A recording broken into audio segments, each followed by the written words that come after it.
putopis kroz povijest muzeja i njegovih prethodnika, kroz razdoblja koja su obilježila razvoj hrvatske prirodoslovne znanosti. Tu je prikazan jedan kontinuirani rad svih naših generacija koje su prošle muzej Daleca, zato što muzej ne čini ova zgrada, muzej su ljudi, zajedništvo, rad njihov.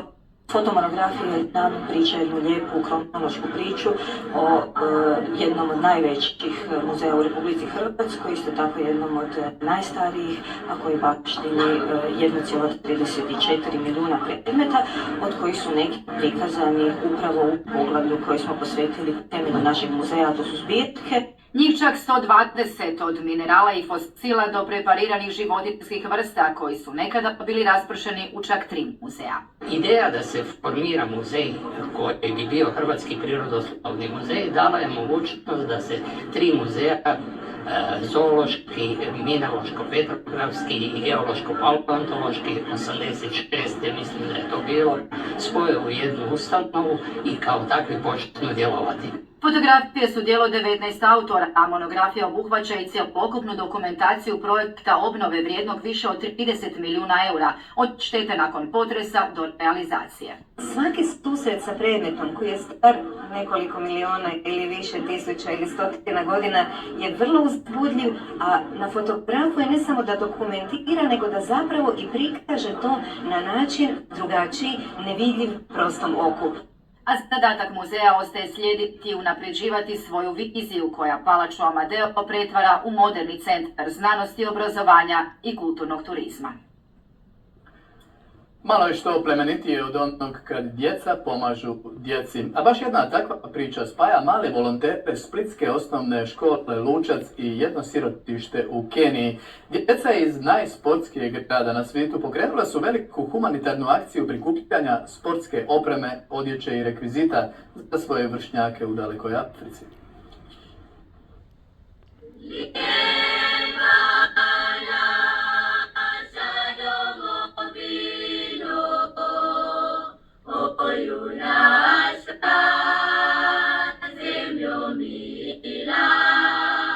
Lijepa naša najzust kao gromoglasno hvala Hrvatima. 30-ak naših ljudi uskoro putuje u drugu misiju u kenijsko sirotište, poznata kao najveća obitelj na svijetu, danas skrbi o 8000 djece. S nama ide jako veliki broj učitelja, profesora, sportskih trenera, tako da ćemo organizirati mini olimpijadu.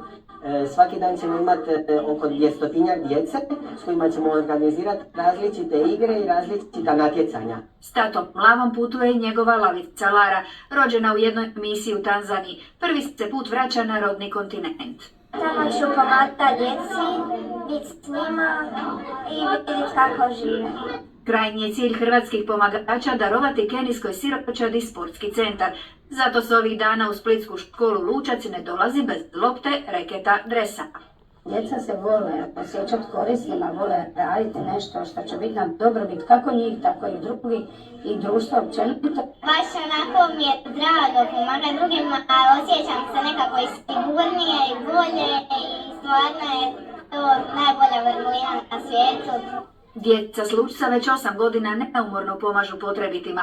Izrađuju predmete za prodaju, raznose hranu, roditelji i nastavnici kuhaju beskućnicima. Uvijek volim imati nekakav osjećaj u tijelu kad nekome pomognem, nekakav osjećaj sreće. Privuklo me volontiranje to što mi se činilo jako zabavno i pomaganje ljudima. A zašto ti pomažeš? Jer je to plemenito i divno. Kako se ti osjećaš kad nekome pomažeš? Odlično i veselo. Odlično i veselo pune se i kutije za Keniju. Najveća obitelj na svijetu u Splitu je dobila još mnogo braće i sestara. Vuk, kotna strogo zaštićena životinja, važan je dio i ekosustava našeg najpoznatijeg nacionalnog parka Plitvička jezera. Kreću se u čoporu, a često znaju napraviti i veću štetu tamošnjim stočarima. Jedan vučji čopor snimile su takozvane fotozamke postavljene u nacionalnom parku. U nacionalnom parku Plitvička jezera žive 3 velike zvijeri, medvjed, ris i vuk. I baš je vuk privukao pozornost djelatnika parka koji su fotozamkama uspjeli snimiti čopor koji se kretao prostorom parka u potrazi za hranom. I to su fotozamke kojih imamo jedno 50-ak u parku. redovito se skida taj materijal, obrađujemo ih, šalje se još na veterinarski fakultet.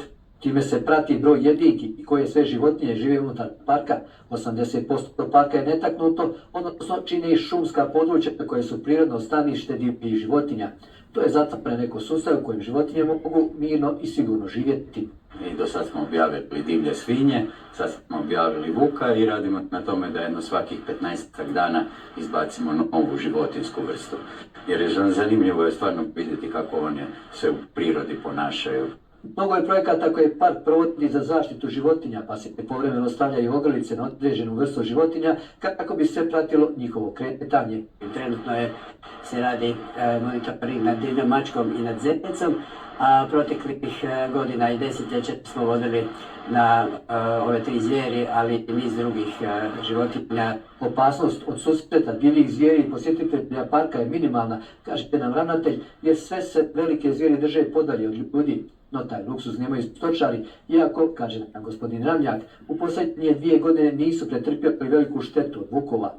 Ljudi su non stop, znači ne ostavlja se više nikako i po dane budu u sobcama kad ovce leže, odmaraju, ljudi su uz njih, po noći se spava u kamkućicama kod ovaca, preko ljeta, sad zimi ovce idu u štale. Ali ne zavarava se, kaže, vukovi su uvijek tu. Svaka zaostala ili bolesna ovca njihov je plijen, no stočari su itekako naučili živjeti sa stalnom prijetnjom. Morski vranac ili kako ga Dalmatinci nazivaju gnjurac, baš kao poput galebova, ptica je koja ne može bez mora. Dok su galebovi vrsni letači, gnjurci više vremena provode pod morem nego u zraku. Još zanimljivih detalja o crno-bijelom jadranskom tandemu kojima je zadarska uvala Jazine omiljeno prebivalište, za kraj ovoga dijela dnevnika donosi naš Edi Škovar.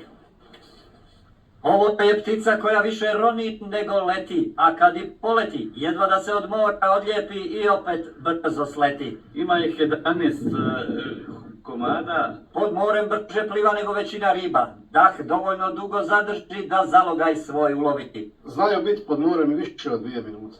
Najčešće borave u plićim vodama gdje se hrane sitnijim ribama. Koliko ribe dnevno pojedu teško je znati, no sigurno jednu poštenu porciju, sudeći po vremenu provedenom u moru.